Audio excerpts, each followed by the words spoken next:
আপনাদের সাথে সৌজন্য সাক্ষাতের জন্য এবং পরিচিত হওয়ার জন্য আমরা আসছি। যেহেতু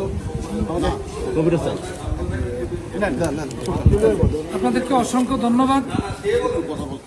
আমরা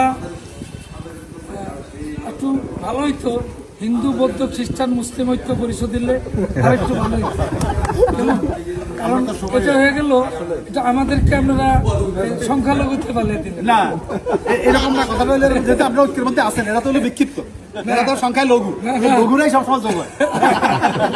না, আমরা আসলে এমনটা আমরা চাই, যেমনটা হলো যে আমরা এই যে যেমন হাসতেছি, খুশি আনন্দে আছি, আমরা যেন প্রত্যেকেই একই মঞ্চে একই পরিবেশে একই জায়গায় একই চায়ের স্টলে আমরা যেন সানন্দে বসতে পারি, সানন্দে আমাদের জীবনযাপন করতে পারি, আমাদের মধ্যে যেন কোনো বিভেদ তৈরি না হয়। যেমন আপনার ওই যে কি এক মহিলা একটা বক্তব্য দিছে হিন্দুদের চৈতালি, আমার দৃষ্টিতে এটা আমাদের মধ্যে একটা বিভক্তি তৈরি করার জন্য একটা চক্রান্ত হইতে পারে।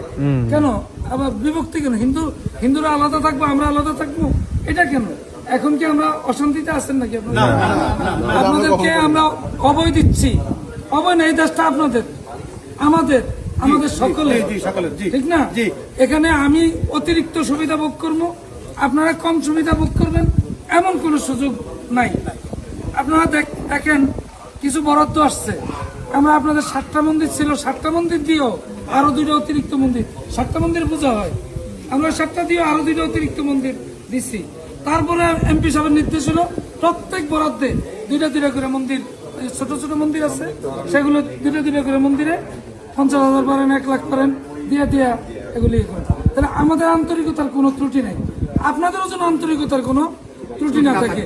যেখানেই অসঙ্গতি দেখবেন সেখানে আমাদের সভাপতি মহোদয় আছে, আমি আছি, আমাদেরকে একটু অবগত করবেন।